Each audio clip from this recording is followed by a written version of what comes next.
Bonjour à tous. Alors aujourd'hui, petite vidéo qui va concerner les addictions. Alors déjà, succinctement, je vais essayer de vous faire une rétrospective très rapide de mon parcours concernant les addictions. Et puis ensuite, on expliquera donc ce qu'est une addiction, comment elle agit sur le cerveau et les solutions pour y remédier. J'ai été donc boulimique pendant de longues années.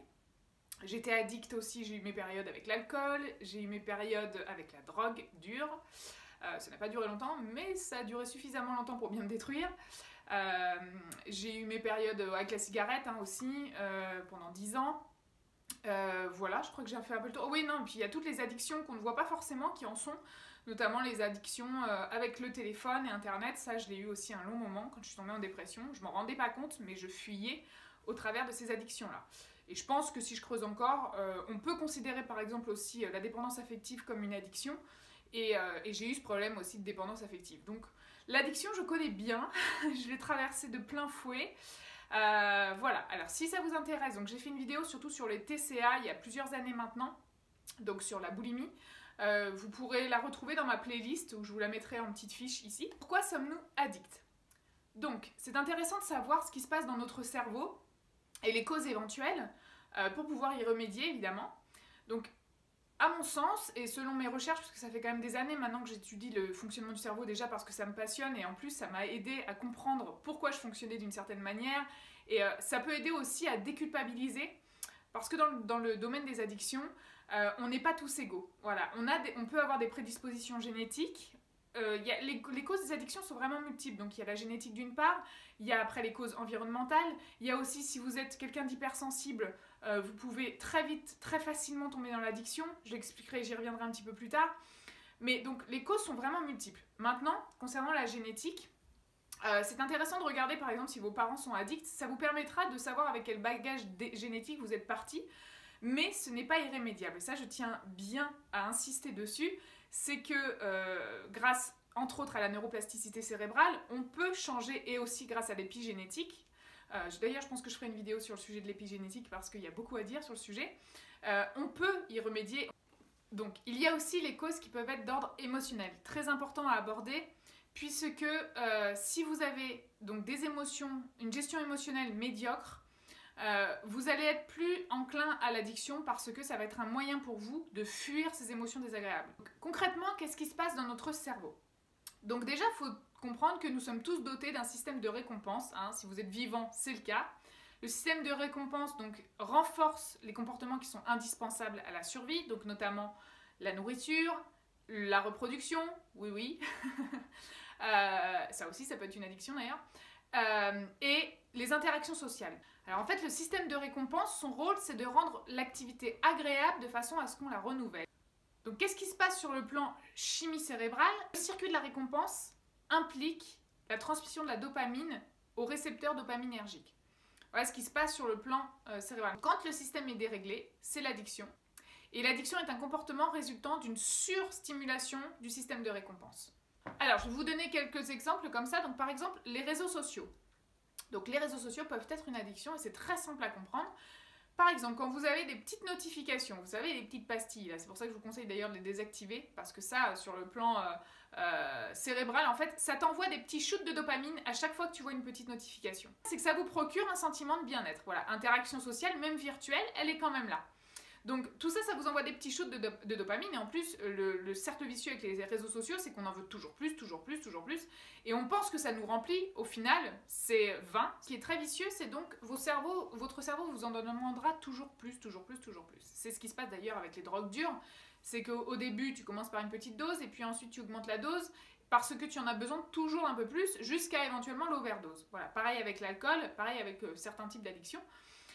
Et le souci aussi, et ce qu'on peut très bien remarquer notamment avec les fumeurs, on va prendre une addiction qui concerne énormément de gens, c'est que finalement au début tu faisais ça parce que tu sentais, tu pensais, tu conscientisais que tu avais une sensation de plaisir liée à cette addiction, mais à la fin il n'y a même plus ce plaisir, c'est juste un mécanisme, c'est juste un besoin, tu ressens le besoin irrépressible d'allumer une clope, mais il n'y a même plus la sensation de plaisir, tu deviens juste esclave de cette addiction. Alors, je ne peux pas aborder non plus le thème de l'addiction sans parler du sucre raffiné. Pour les personnes qui sont donc sujets aux troubles du comportement alimentaire, il est essentiel de vous sevrer du sucre raffiné puisque ce sucre raffiné induit à lui seul une addiction sur le système nerveux central. Et ça, pour les personnes qui ont une tendance à la compulsion alimentaire, c'est vraiment un poison. Je vous invite à regarder le documentaire qui s'appelle Sucre, comment l'industrie vous rend accro, pour rentrer un petit peu plus dans le sujet. Sur Instagram aussi, j'ai fait des vidéos très courtes sur le sujet du sucre raffiné. Donc, c'est pas le propos de la vidéo, mais j'en parlerai dans les vidéos qui vont concerner les troubles du comportement alimentaire qui arriveront très prochainement sur ma chaîne. Ça sera les prochaines vidéos. Et j'en ferai plusieurs puisque c'est un thème très complexe. Concernant les solutions, donc évidemment ce qui est très frustrant pour moi, c'est que j'aimerais bien pouvoir faire du cas par cas, mais je ne le peux pas, donc je vais évoquer les différentes solutions qui peuvent s'offrir à vous, mais évidemment selon l'addiction qui vous concerne, ça diffère. Voilà, ce qu'il faut faire, ce qu'il faut que vous soyez conscient de, voilà, d'utiliser ce qui vous parlera le plus et ce qui peut le plus vous être bénéfique. Notamment si vous souffrez d'une addiction aux drogues dures, l'urgence c'est de vous sevrer pour votre santé et donc d'aller dans un milieu spécialisé. Il y a une thérapie qui est extrêmement intéressante, c'est la thérapie comportementale et cognitive. Déjà d'une part parce que c'est une thérapie brève, donc on ne part pas sur des années, alors notamment la psychanalyse, je vous la déconseille fortement pour ça et pour d'autres choses d'ailleurs, je vais me faire des amis moi encore. Parce que ce n'est pas, voilà, ça n'a jamais fait ses preuves dans les addictions.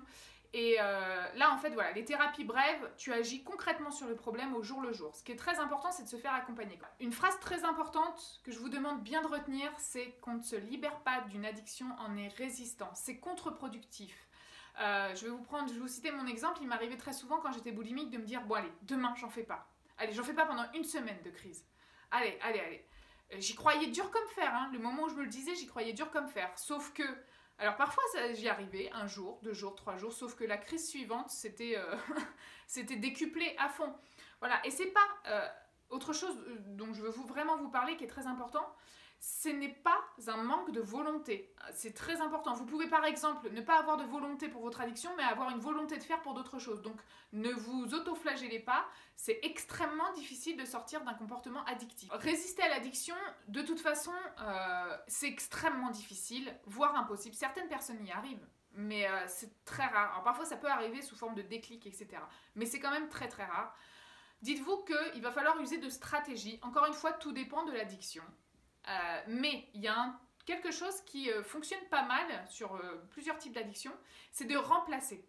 Voilà, c'est-à-dire que je vous donne l'exemple de la cigarette. Si par exemple j'ai l'habitude de fumer ma cigarette après le repas avec mon petit café, etc., déjà je vais squeezer le café, le simple fait même d'enlever le café va baisser l'envie, enfin l'association café-cigarette. Un exemple tout bête.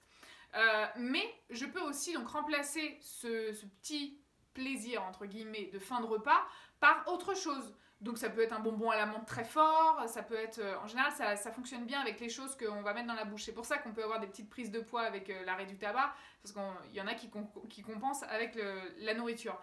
Mais ça peut aussi se traiter, si vous faites accompagner, de remplacer justement par autre chose que la nourriture.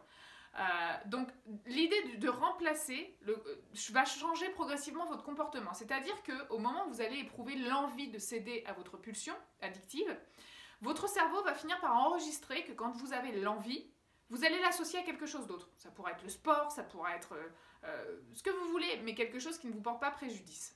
Donc de cette façon, ça sera beaucoup plus facile parce que, comme je vous le dis, votre cerveau n'aura pas cette sensation de manque. Il n'y aura pas ce truc de trou, de vide, etc. qui peut être aussi extrêmement angoissant ou vecteur d'anxiété. Alors, les accompagnements en groupe peuvent être aussi très intéressants. Donc, si vous vous sentez sensible à ça, le simple fait de partager votre expérience, moi je l'ai vu très très souvent dans ce qu'on appelle les alcooliques anonymes, etc. Ça fonctionne chez beaucoup de gens. Déjà, vous vous sentez moins seul, vous avez cette échéance de rendez-vous qui sont réguliers. Il y a l'énergie du groupe qui fait que ça vous galvanise aussi et que ça vous motive. C'est très important et ça peut être extrêmement... ça peut vous aider. Surtout, ne restez pas seul. Ne vous dites pas... Enfin, moi, je vais vous dire un truc. Si je m'étais dit plutôt à l'époque, fais-toi aider, je me serais épargné des années de galère, vraiment. Et aussi des préjudices pour ma santé. J'ai quand même failli y passer quand j'étais dedans. Notamment les vomissements chez les boulimiques. Il y a les petites parenthèses parce que... Mais les vomissements provoqués chez les boulimiques, ça provoque une chute du potassium et qui peuvent provoquer l'arrêt cardiaque et la mort. Et moi, j'ai fait un arrêt cardiaque. On a réussi à me remettre sur pied. Mais j'en ai fait un. Et en plus, j'ai découvert des années après que j'avais une cardiopathie congénitale. Donc, ce que je faisais subir à mon cœur, c'était encore 10 fois pire que sur un cœur sain. Donc, Mais ça, après, quand tu prends conscience des choses des années après, tu te dis « Ah ouais, je suis quand même passée à côté du pire. » Et ça fait un électrochoc quand même. Alors ensuite, quelque chose de très important aussi, c'est l'entourage, tout simplement. Parce qu'il est vrai que si tu as, par exemple, une addiction à la drogue, quelle qu'elle soit, et que tu fréquentes des gens qui se droguent, ça va pas être facile pour toi de t'en sevrer. Idem pour l'alcool, idem pour toutes les addictions.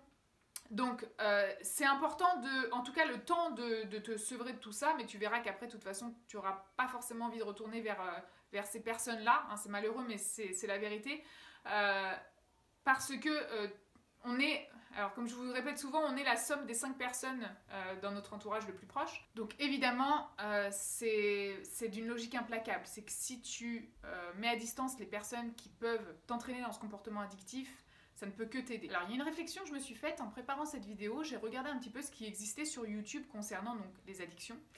Et très peu de vidéos traitent de la cause des addictions, qui est extrêmement récurrente, qui est la gestion émotionnelle. Donc vous savez qu'à la base je suis naturopathe. En naturopathie on traite la cause des maux, on cherche à enrayer la cause pour que le symptôme n'ait plus lieu d'être. Donc très souvent, alors je le vois en consultation, puis je l'ai vu pour mon cas personnel, c'est que l'addiction joue un rôle. Voilà, si elle est là, c'est pas par hasard, c'est pas le fruit du hasard. Et ça peut être donc notamment parce qu'on a un tsunami émotionnel en nous qu'on essaye de gérer comme on peut, parce qu'on n'arrive pas à l'extérioriser, et que l'addiction va nous permettre de fuir cette émotion. Ça va nous permettre de nous enfermer dans un espèce de cocon illusoire, parce que c'est vraiment illusoire, ça ne règle pas le problème de fond, encore une fois, et un jour, ça ne suffit plus. Un jour, plus rien ne suffit. Le vrai problème, c'est pas l'addiction là-dedans, c'est le tsunami émotionnel qu'il y a derrière. Donc la gestion émotionnelle, donc tout ce qui va t'aider à apprendre à gérer tes émotions, et donc je reviens sur l'idée de la MBSR, qui est un outil prodigieux pour apprendre à gérer les émotions, peuvent être évidemment des choses qui vont t'aider à soigner la cause. Et quand tu soignes la cause, l'addiction n'a plus lieu d'être, le symptôme n'a plus lieu d'être. Alors, le sport est également un outil prodigieux, encore une fois, dans une juste mesure, parce qu'il peut être également addictif. Par exemple, j'ai vu beaucoup de personnes dans mes consultations, par exemple, se mettre au sport, soudainement, alors qu'elles n'en avaient jamais fait, parce que ça leur procure un sentiment de plaisir, ça libère les endorphines, et ça peut vraiment aider à gérer ce passage de sevrage. Ça peut aussi contribuer à gérer les émotions. Donc, et le sport aussi va avoir un effet antidépresseur. Donc je vous en parle très souvent dans mes vidéos, mais moi ça m'a vraiment changé la vie. Évidemment ce sont plusieurs choses mises bout à bout qui ont fait que j'ai pu me sortir de cette mauvaise passe. Mais maintenant c'est un de mes indispensables de vie. Alors autre chose qui peut vous aider aussi, encore une fois tout dépend de l'addiction, mais c'est de changer d'environnement. Ça peut être un temps, ça peut être... au même titre que changer d'entourage quand on est confronté à des personnes elles-mêmes addictes, c'est très très difficile de s'en sortir soi-même. Bien changer d'environnement va vous permettre de changer vos repères, votre cadre, et va créer un terrain propice au changement. Alors pour terminer cette vidéo, je voudrais vous dire que voilà, vous avez peut-être probablement toutes les raisons du monde à être addict. Il est très courant de se trouver des excuses, d'avoir ce besoin de justifier nos addictions, mais dites-vous quelque chose, c'est que si vous vous donnez toutes les excuses du monde, vous vous donnez aussi de l'énergie à cette addiction. Voilà, vous nourrissez votre problème en vous trouvant des excuses. C'est comme si c'était légitime. Et le simple fait de penser que c'est légitime, pourquoi vous sortiriez du problème? Donc, pensez à cette notion de responsabilisation. C'est très important parce que on est responsable de ce que les autres et ce que les situations ont comme impact sur nous. Donc, en pensant ça, en changeant votre manière de voir les choses aussi, vous allez aussi reprendre les rênes de votre vie et sortir de ce cercle vicieux qui fait qu'on est véritablement en prison lorsqu'on est addict. On est prisonnier à soi-même. Donc il y a des solutions. Pour ça, elles requièrent que vous passez à l'action et que vous n'hésitiez pas à demander de l'aide. Voilà, je vous le dis, s'il y avait un message à retenir, c'est n'hésitez pas à vous faire accompagner. Ce n'est pas un signe de faiblesse que de se faire aider, au contraire. Alors concernant les vidéos sur les troubles alimentaires, n'hésitez pas à aller sur ma chaîne, donc dans la playlist troubles du comportement alimentaire. Ce sont des vidéos donc, que j'ai tournées il y a plusieurs années qui relatent mon parcours, mon histoire, mais c'est toujours d'actualité. Et je reviendrai donc très prochainement pour vous faire une série de vidéos concernant ce sujet-là, notamment sur l'hyperphagie et la boulimie. N'hésitez pas à vous abonner si ce n'est pas fait et à cliquer sur la petite cloche pour avoir les notifications des nouvelles vidéos. J'espère que cette vidéo vous aura été utile. Je vous dis à très bientôt dans une prochaine vidéo. Prenez soin de vous. À très vite. Ciao.